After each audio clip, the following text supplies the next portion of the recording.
क्या मनुवाद में दलित मर्द और ऊंची जाति लड़की की शादी जायज है?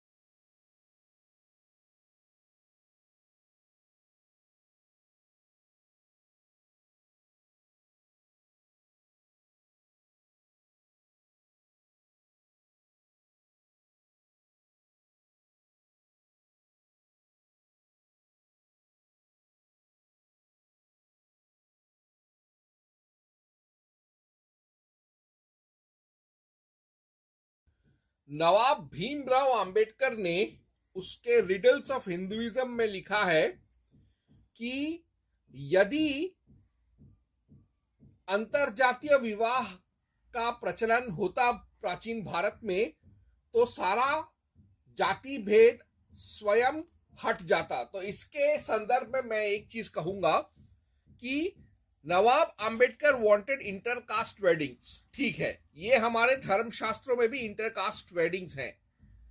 एक होता है प्रतिलोम, यानी ऊंची जाति की लड़की और नीची जाति का लड़का।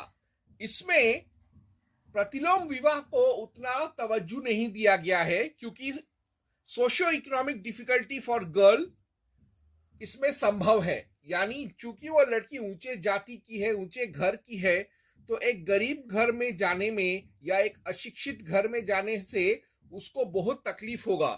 Plus lifestyle challenges since Buddhist culture similar to Islamic culture. और तो और आज के संदर्भ में कहूं तो जो भीम जिहादी हैं उनके किसी लड़के के साथ अगर ब्राह्मण लड़की शादी करती है तो उसके लिए तो वो एक आत्महत्या जैसा होगा, क्योंकि आधुनिक बौद्ध जीवन शैली बहुत हद तक इस्लामी जीवन शैली से मिलता है। जैसे बुद्धिस्ट लोग भी गाय खाते हैं, वो लोग शराब पीते हैं, सिगरेट शराब नशा करना भी उन लोगों में पाया जाता है। उसके साथ साथ उनमें बहुविवाह भी होता है। प्लस उनमें उतना पैसा नहीं होता, तो जो लड़की ऊंचे जाति की है उसको आर्थिक तंगियों से झेलना पड़ेगा। प्लस इसके अलावा उसके ऊपर हमेशा नकली ST/SC एक्ट का तलवार लटकता रहेगा। बौद्ध लोग मूर्ति पूजा नहीं करते, ब्राह्मण लड़की मूर्ति पूजा करती है। बौद्ध लोग हिंदू रीति रिवाज मानते ही नहीं है, वो लोग हिंदू रीति रिवाज को गाली देते हैं, हिंदू देवी देवताओं को और शास्त्रों को गाली देते हैं। तो ऐसे एक पर्यावरण में, एक बौद्ध पर्यावरण में, एक हिंदू लड़की, ब्राह्मण लड़की या सवर्ण ठाकुर लड़की बिल्कुल अपने आप को ढल नहीं पाएगी। यह एक तरीके से उसके लिए मृत्यु होगा। तो इसमें इंटरकास्ट मैरिज करने से जातिवाद हट जाएगा। इस चीज को नवाब अंबेडकर ने कहा, मैं भी इसका समर्थन करता हूं। तो किस तरीके का इंटरकास्ट मैरिज होना चाहिए? Therefore anulom is the best. अनुलोम विवाह यानी नीची जाति की लड़की और ऊंची जाति का लड़का। तो मसला हल हो गया। ये भी इंटरकास्ट टाइप ही हुआ। Socio economic plus spiritual upliftment of Dalit female. इसमें जो दलित लड़की होगी अनुलोम विवाह में, उसका आर्थिक सामाजिक उन्नति होगा और उसका आध्यात्मिक एवं मानसिक उन्नति भी होगा। प्लस सीमेंट कास्ट टाइज। प्लस इसके साथ साथ जो जातियों का जो द्वेष है, जाति भेद है, जाति युद्ध है, वो भी खराब हो जाएगा और जाति सामंजस्य जन्म लेगा।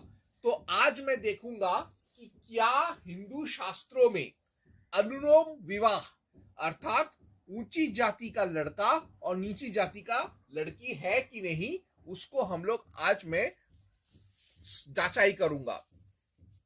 तो सर्वप्रथम मैं एक चीज जान लूं कि शूद्रा महिला कौन है। ये जानना बहुत जरूरी है, आगे के पॉइंट्स में समझ में आ जाएगा। मैंने इससे पहले एक वीडियो बनाया था, शूद्र कौन थे, हु वर शूद्रस, कि एक शूद्र का क्या परिभाषा है। तो जो शूद्र का परिभाषा पुरुष के लिए है वही स्त्री के लिए भी है। तो शूद्रा कौन है? मनु 2.103 to 104, मनु 10.43 एथिस्ट, जो औरत पूजा पाठ नहीं करती, नास्तिक है, जो ब्राह्मणों से द्वेष करती है, जो ब्राह्मणों का त्याग करती है, जो शास्त्रों का त्याग करती है, जो उपनयन का त्याग करती है, वही शूद्रा है। Manu 2.172 uneducated and not initiated in shastric studies. जिस औरत के पास किसी भी तरीके का आधुनिक पढ़ाई लिखाई नहीं है और उसके पास शास्त्रीय शिक्षा भी नहीं है, वह शूद्रा है। Manu 4.25 bad company Sikar. जो महिला बुरे लोगों के संसर्ग में रहना चाहती है, वह शूद्रा है। मनु 2.126 डिसरिस्पेक्टफुल। जो महिला दूसरों को सम्मान देना नहीं जानती, वह शूद्रा है। Manu 2.168 8.102 10.92 only earning wealth by neglecting shastras. जो महिला सिर्फ धन संपत्ति ही कमाना चाहती है, शास्त्रों को दरकिनार करके, वह शूद्रा है। Therefore, such a शूद्रा gives bad संस्कार to kids। अब चूंकि यह शूद्रा औरत जो है, उसके संस्कार बुरे हैं और हो सकता है कि वो पढ़ी लिखी भी ना हो, तो ऐसे हालात में यदि कोई पुरुष, कोई ब्राह्मण ऐसी शूद्रा से विवाह करेगा, तो उनके जो बच्चे होंगे उनको भी वो अपने खराब संस्कार और अशिक्षा देगी। ये दर्ज किया गया है कुछ एक मंत्रों में, जो मैं अभी पढ़ूंगा। तो सर्वप्रथम मैं ये जो चीज बोला गया है, इसके लिए मैं पढ़ूंगा मनु 9.6 और 28।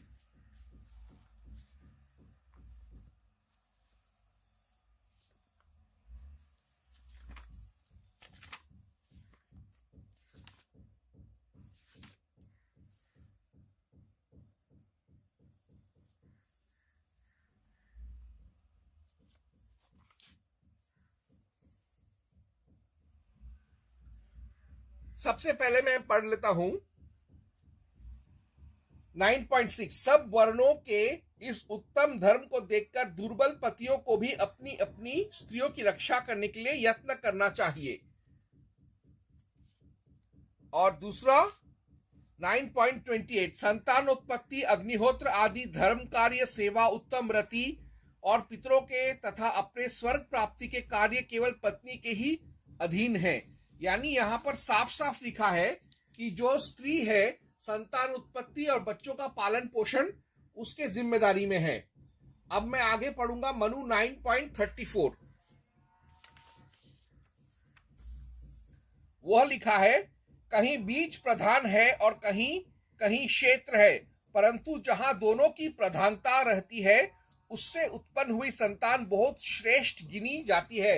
यानी बाप और मां दोनों का संस्कार, दोनों का डीएनए, आरएनए, धमनी अच्छा होना चाहिए, तभी बच्चा उत्तम पैदा होगा, अन्यथा नहीं, अन्यथा उनमें कुछ दोष भी हो सकता है। अब मैं पढ़ रहा हूं मनु 10.69।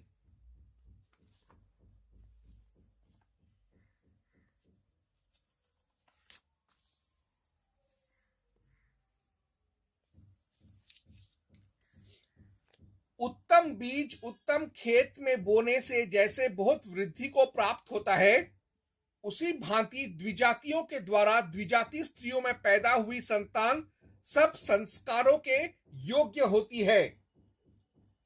अब मैं पढ़ रहा हूं मनु 10.6।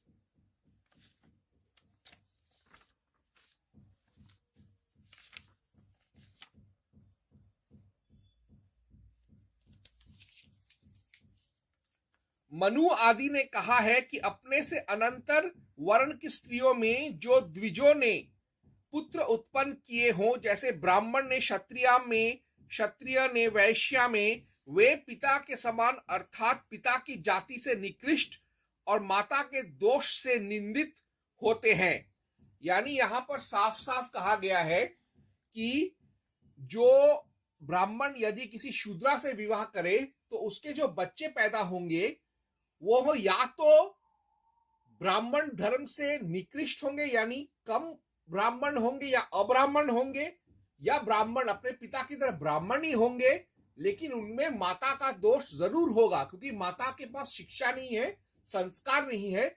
तो जब वो उनका पालन पोषण करेगी तो वही अशिक्षा और असंस्कार या कुसंस्कार अपने पुत्र में भी पूरा या कुछ भाव में कुछ हर्ष तक दे सकती है।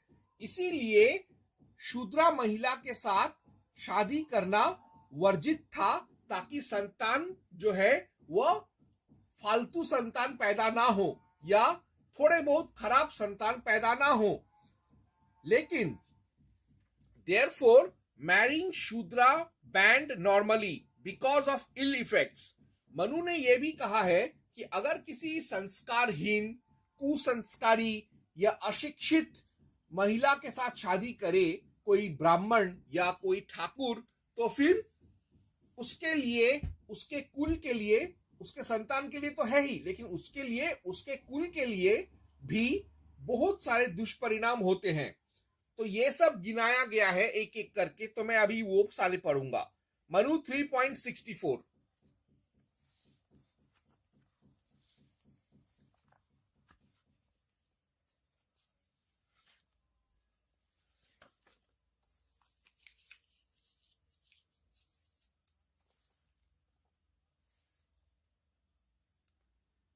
शिल्प अर्थात वस्त्र के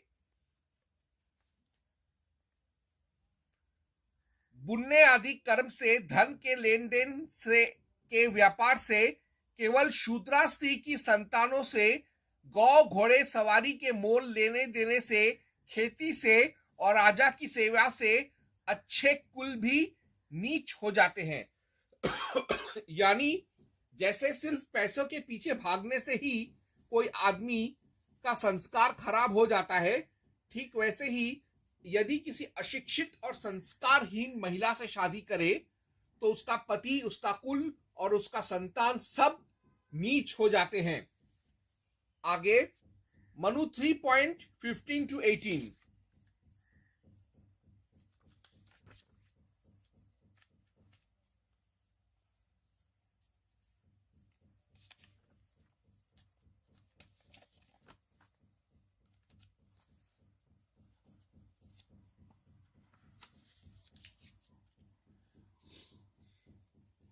आपत्ति में भी ब्राह्मण और क्षत्रिय को शूद्रा स्त्री किसी भी पुराण में नहीं कही गई है। जो द्विजाति ब्राह्मण, क्षत्रिय, वैश्य मोह से हीन जाति की स्त्री के साथ विवाह करे तो संतान सहित अपने कुलों को शीघ्र ही शूद्रता को पहुंचाता है। शूद्र को ब्याहने वाला पतित होता है, और यह अत्रि ऋषि और गौतम का मत। मेधातिथि और गोविंदराज के मत से तो शूद्रा के साथ विवाह करने वाला पतित होता ही है, ब्राह्मण के लिए है, और शूद्रा में पुत्र की उत्पत्ति से पतित होता है, यह शौनक ऋषि का मत है क्षत्रिय के लिए, और पौत्र से पतित होता है, यह भृगुजी का मत है वैश्य के लिए। ब्राह्मण शूद्रा को पलंग पर बैठाने से अधोगति को प्राप्त होता है और उसमें पुत्र उत्पन्न करके ब्राह्मणता से ही नष्ट हो जाता है। जिसके यहाँ देव, पितृ और अतिथि के कर्म शूद्रा की प्रधानता से होते हैं, उसके हव्य कव्य को देव पितर नहीं खाते हैं और वह स्वर्ग को नहीं जाता है। यानी यदि कोई ब्राह्मण, क्षत्रिय या वैश्य किसी शूद्रा से शादी करता है तो उसका धर्म का भी लोप हो जाता है। आगे मनु 11.180।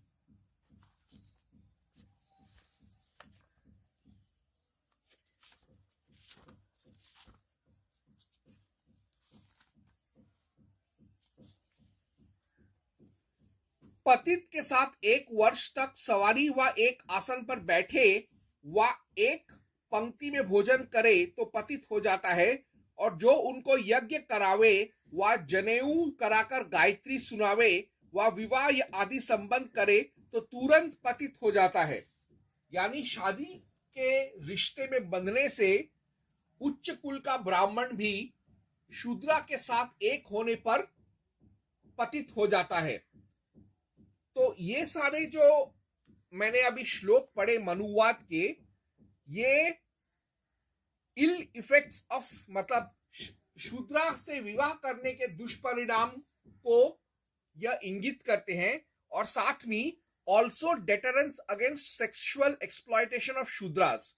और साथ साथ इन मंत्रों का एक और उद्देश्य भी था, वह यह कि सवर्णों को बताया जाए कि किसी भी तरीके से यौन शोषण करना, बलात्कार करना, शूद्राओं को या शूद्रा लड़की या महिला को पटाकर उसके साथ प्रेम प्रसंग करके उसको शादी का लालच देकर उसके साथ यौन संबंध बनाकर उसको छोड़ देना, इसके भी दुष्परिणाम होंगे, जैसे मनु 3.64, 3.15 to 18, मनु 11.180 में दर्ज किया गया है। लेकिन अभी फौरन जो भीम जिहादी हैं वो ये कहेंगे कि देखो भाई, इन सारे श्लोकों में, मनु के श्लोकों में तो लिखा गया है कि शूद्रा के साथ संसर्ग नहीं करना चाहिए, संबंध नहीं बनाना चाहिए, विवाह नहीं करना चाहिए, तो फिर मनुवाद में अनुलोम विवाह ही सही हुआ कहां से?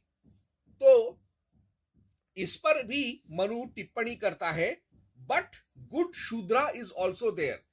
जैसे हर मनुष्य में अच्छा बुरा होता है, हर जाति में अच्छा बुरा होता है, हर वर्ग में अच्छा बुरा होता है, हर वर्ण में अच्छा बुरा होता है, हर कुल में अच्छा बुरा मनुष्य होता है, वैसे शूद्रों में भी अच्छे बुरे लोग होते हैं। सारे के सारे शूद्र भीम जिहादी नहीं होते, अच्छे संस्कारी शूद्र भी होते हैं, और जहां संस्कारी शूद्र होता है वहां संस्कारी शूद्रा महिला भी होती है। उसके लिए मैं पढ़ूंगा मनु 9.334 to 335।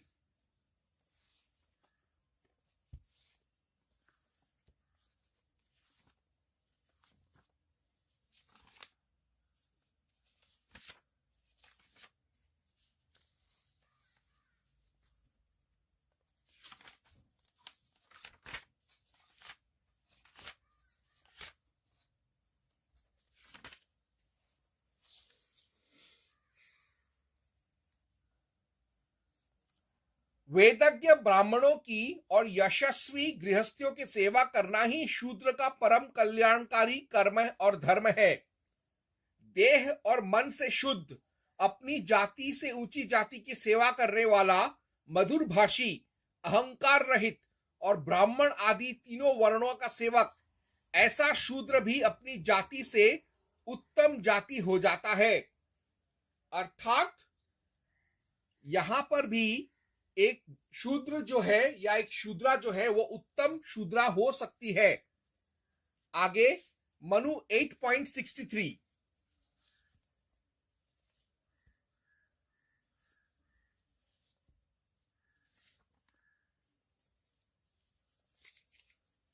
मनु 8.63, सब वर्णों में जो सत्यवादी, सब धर्म के ज्ञाता और लोभ रहित हो, ऐसे साक्षी ऋणदान में माने जा सकते हैं। इसके विपरीत गुण वालों को का त्याग करे। सब वर्णों में सत्यवादी होता है, यानी शूद्रा भी सत्यवादी नहीं होती है। सब वर्णों में धर्म के ज्ञाता होते हैं, यानी शूद्रा भी धार्मिक हो सकती है। और सब वर्णों में जब लोभ रहित मनुष्य होते हैं तो शूद्रा भी लोभ रहित हो सकती है, होती भी है। फिर मनु 10.127 to 128,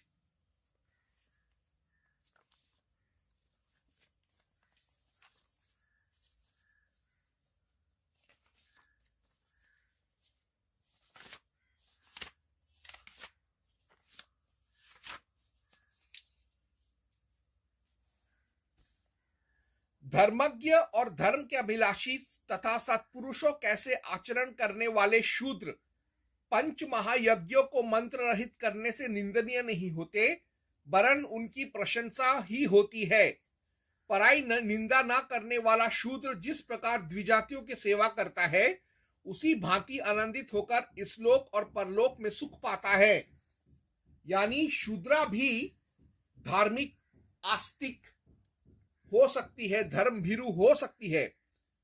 तो विथ गुड शूद्रा अनुलोम ओके, यानी ऐसी शूद्रा स्त्री या कन्या यदि मिल जाए तो उसके साथ अंतर जातीय अनुलोम विवाह यानी ऊंची जाति का पुरुष ऐसी महिला से विवाह कर सकता है।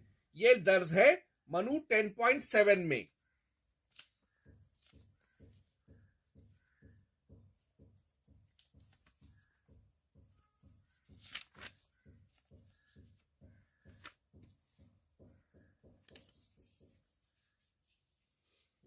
अनंतर वर्ण की स्त्रियों में उत्पन्न हुए पुत्रों की यह संतान सनातन विधि कही और पति से दो एक वर्ण के अनंतर की स्त्रियों में उत्पन्न पुत्रों के धर्मानुकूल यह विधि है सो जानना। यानी हम सब जानते हैं कि मनुस्मृति में स्वयंवर और गंधर्व विवाह दोनों ही वैध हैं, तो उसी को और आगे खींचते हुए यहां पर मनु 10.7 में साफ साफ लिखा है कि अपने से एक, दो, तीन या चार पायदान या वर्ण नीचे की महिला से भी विवाह यदि करे तो उसके भी बच्चों का शादी का नियम आचरण है, जिससे साफ पता चलता है कि अनुलोम विवाह वर्जित नहीं है। आगे मनु 2.238 कहता है मैरी शूद्रा स्त्री रत्न। जैसा मैंने कहा कि शूद्रा महिला नीच कुल में पैदा होते हुए भी उसमें अच्छे गुण संस्कार शिक्षा हो सकता है, तो ऐसी महिला को शूद्रा नहीं कहते, उसको स्त्री रत्न कहते हैं। और ऐसी स्त्री रत्न के साथ कोई भी सवर्ण जाति का मनुष्य विवाह कर सकता है, उसमें कोई बाधा नहीं है। तो अभी मैं उसी श्लोक को एक बार पढ़ लूंगा ताकि मुझे तसल्ली हो जाए। मनु 2.238 श्रद्धा पूर्वक नीच से भी अच्छी विद्या को, चांडाल से भी परम धर्म को और नीच कुल से भी स्त्री रत्न को ग्रहण करे। आगे मनु 3.44 फेराज विथ शूद्र। इसमें तो यह भी लिखा हुआ है मनुस्मृति में कि जब किसी शूद्रा महिला से 7 फेरे लेते हैं तो उस समय क्या रिवाज होना चाहिए। मनु 3.44 अपने से ऊंची जाति ब्राह्मण के साथ विवाह करने में क्षत्रिय शर को, वैश्य की कन्या ब्राह्मण क्षत्रिय के साथ विवाह में प्रतोद बैल हाँकने की चाबुक आदि को ग्रहण करे और शूद्र की कन्या तीनों जातियों के साथ विवाह में वस्त्र की दशा ग्रहण करे। साथ साथ मनु 9.23-24 अक्षमाला केस अनुलोम प्रिफर्ड, यानी ये तो हो गया रीति रिवाज। अब मनु खुद एक केस बताता है अक्षमाला का, जहां पर एक शूद्रा जाति की महिला एक ब्राह्मण से विवाह करके उसका पूरा जीवन धन्य हो जाता है। यह लिखा है मनु 9.23-24 में।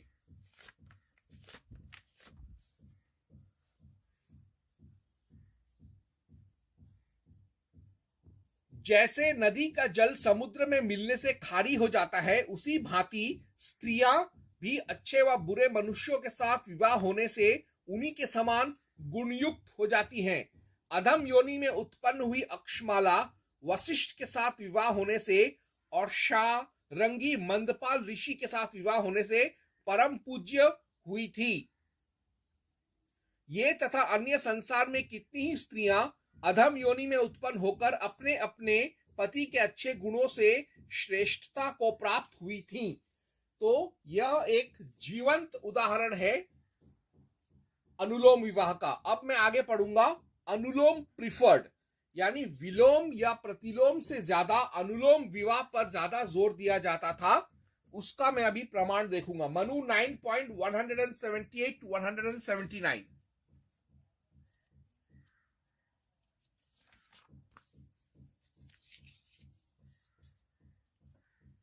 ब्राह्मण काम के वश होकर विवाहित शूद्रा स्त्री में जिस पुत्र को उत्पन्न करता है उस पुत्र को पार्श्व कहते हैं, क्योंकि वह जीता हुआ भी मरे के समान है।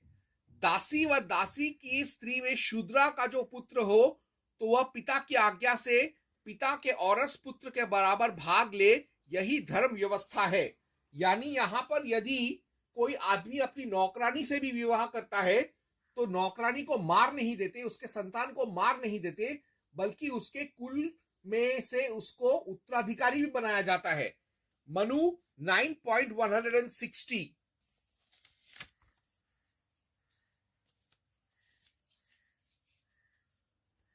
कानिन, सहोड़, क्रीत, पौनर्भव, स्वयं दत्त और शौद्र, यह 6 प्रकार के पुत्र गोत्र और दाय के भागी नहीं होते, केवल बांधव कहाते हैं। यानी मनु ने यह कहा है कि जो शूद्रा जो है उससे जो बच्चा पैदा होता है वह दाय भाग उसको नहीं मिलता, उसको गोत्र नहीं मिलता, लेकिन उसको बांधव कहा जाता है। तो बांधव जो है वो भी इनडायरेक्टली उसको तभी उसको गोत्र मिलता है, बांधव होने के नाते गोत्र मिलता है, बांधव होने के नाते दाय भाग मिलता है। भले ही उसको सीधा सीधा उसको पुत्र का सम्मान ना मिले, शायद उस पति के कई और पत्नियां हो, या कोई कहे कि भाई शूद्रा की पत्नी है तो इसलिए इसको दाय भाग और गोत्र मत दो, लेकिन बांधव होने के नाते इनको दिया जाता है। तो इनडायरेक्टली मनु ने ऐसे अनुलोम विवाह के बच्चों को भी सम्मान दिया है। इससे भी यह प्रतीत होता है कि अनुलोम विवाह मनु के नजरों में बुरा नहीं था। मनु 9.155। ब्राह्मण, क्षत्रिय व वैश्य का शूद्रा से उत्पन्न हुआ पुत्र धन का भागी नहीं होता, पिता जो अपनी इच्छा से इसे दे वही इसका धन होता है। यानी यहां पर यह प्रायोजन इसलिए किया गया कि घर में कलेश ना हो, इसीलिए पुत्र यदि शूद्रा से उत्पन्न हुआ हो तो पिता अपना संपत्ति, अपने कुल के संपत्ति में से थोड़ा हिस्सा उसके लिए बचा के रखता है, और जितना बचा के रखा है उसी से उसका जीवन निर्वाह उसको करना पड़ेगा। लेकिन उसको मिलता जरूर है, ऐसा नहीं कि उसको कुछ नहीं मिलता, मिलता जरूर है उसको। तो इसी से पता चलता है कि अनुलोम विवाह बुरा नहीं था पुराने जमाने में। Decide wisely. लेकिन इस संदर्भ में मनु ने एक चीज कहा है कि शूद्रा महिला से शादी करने से पहले सब कुछ सोच समझकर उसको अच्छे से उसके संस्कार और शिक्षा को परख कर फिर ही उससे शादी करना चाहिए। तो इसके लिए मनु बोलता है, मनु 8.44 में,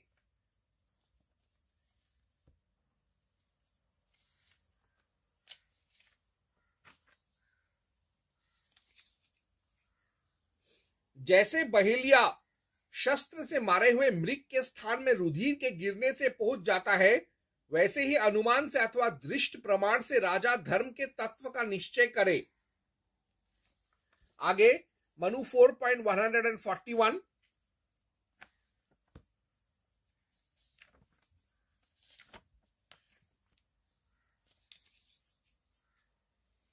हीन अंग वाले, अधिक अंग वाले, विद्याहीन, उम्र में बड़े, रूप और धन रहित तथा जातिहीन, इन पर आक्षेप ना करना चाहिए। यानी जस्ट बिकॉज कोई शूद्रा है उसको अपमान नहीं करना चाहिए, उसका परखना चाहिए कि वह संस्कारी है कि नहीं, उसका चरित्रवान है कि नहीं, वो धार्मिक है कि नहीं, आस्तिक है कि नहीं, शिक्षा है कि नहीं, सुशिक्षा है कि नहीं। तो उसके बाद अगर वो पता चले कि उसका मन तन उसका आत्मा अच्छा है तो उसके साथ अनुलोम विवाह करने में कोई गलती नहीं है। अब अनुलोम विवाह के कई ऐतिहासिक प्रमाण हमको मिलते हैं। जैसे राशमणि ने जान बाजार के जमींदार जो ब्राह्मण था बाबू राजचंद्र माण के साथ शादी किया था। कृष्ण ने जाम्बवंती से शादी किया था। भीम ने हिडिंबा से शादी किया था। पुलस्त्य ने राक्षसी कैकसी से शादी किया था। ययाति ने शर्मिष्ठा से शादी किया था जो वृषपर्वन असुर की बेटी थी। इंद्र ने पौलोमी से शादी किया था जो पौलोमासुर का बेटी थी। इसके अलावा ब्रह्म महापुराण पूर्व भाग 14.36 to 38 में कहा गया है, Vasudev married 2 of his maid servants। Krishna के जो पिता थे वासुदेव, राजा वासुदेव, उसकी कई पत्नियां थी, उसमें से 2 पत्नियां उसकी शूद्रा परिचारिकाएं यानी नौकरानियां थी। तो इसके लिए मैं पढ़ रहा हूं, ब्रह्म महापुराण पूर्व भाग 14.36 to 38।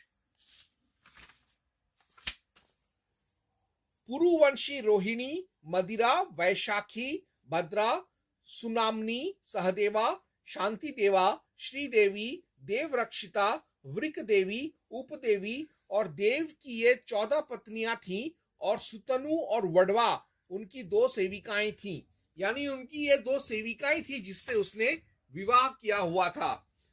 इसके अलावा महाभारत अनुशासन पर्व दान धर्म पर्व 48.5 में लिखा है, Brahmin plus shudra is equal to parashav which is better than shudra. यानी ब्राह्मण और शूद्रा के विवाह से जो पुत्र पैदा होता है उसको पराशव कहते हैं, क्योंकि वह एक शव या एक शूद्र और अति शूद्र से बहुत बेहतर होता है। मनु इसी सिलसिले में यह कहता है कि ऐसे पुत्र को संपत्ति तो देना चाहिए, लेकिन वह लगभग एक शव की तरह है, क्योंकि घर में उसका कोई उतना वर्चस्व नहीं रहेगा। लेकिन क्योंकि वो अपने पिता पर आश्रित है, इसलिए उसका कोई वर्चस्व नहीं रहेगा। लेकिन भीष्म यह कहता है और वेदव्यास यह मानता है कि ऐसा बेटा भले ही वह लाश की तरह हो, क्योंकि वो अपने पिता पर आश्रित है, पिता के संपत्ति पर आश्रित है, लेकिन वो कम से कम पूरा लाश नहीं है। लाश से बेहतर है, शूद्र और अति शूद्र से तो बेहतर ही है, क्योंकि उसके अंदर ब्राह्मण का खून भी है। तो मैं पढ़ रहा हूं महाभारत अनुशासन पर्व दान धर्म पर्व 48.5। शूद्रा के गर्भ से उत्पन्न हुआ ब्राह्मण का ही जो पुत्र है वह शव से अर्थात शूद्र से पर उत्कृष्ट बताया गया है, इसीलिए ऋषिगण उसे पार्श्व कहते हैं। उसे अपने कुल की सेवा करनी चाहिए और अपने इस सेवा रूप आचार का कभी परित्याग नहीं करना चाहिए। तो इन सारे मंत्रों से, इन सारे श्लोकों से यह साबित हो जाता है कि सबसे उत्कृष्ट है अनुलोम विवाह, जहां ऊंची जाति का पुरुष स्त्री अगर नीच जाति की हो उससे भी विवाह करता है और उसका सामाजिक और आर्थिक, बौद्धिक और शैक्षणिक विकास करता है, बजाय इसके कि प्रतिलोम विवाह हो। अगर हो जाता है प्रतिलोम विवाह क्या कर सकते हैं, लेकिन अनुलोम विवाह पर पूरी की तरीके से मनुवाद का मुहर है और इसीलिए अगर अंतरजातीय विवाह करना हो तो अनुलोम विवाह सबसे बेस्ट होगा और इससे सारे जातियों के बीच जो युद्ध चल रहा है वो खत्म हो जाएगा और नवाब अंबेडकर भी खुश, भीम आर्मी भी खुश और ब्राह्मण भी खुश और ब्राह्मण पति भी खुश। ओम हं हनुमते नमः।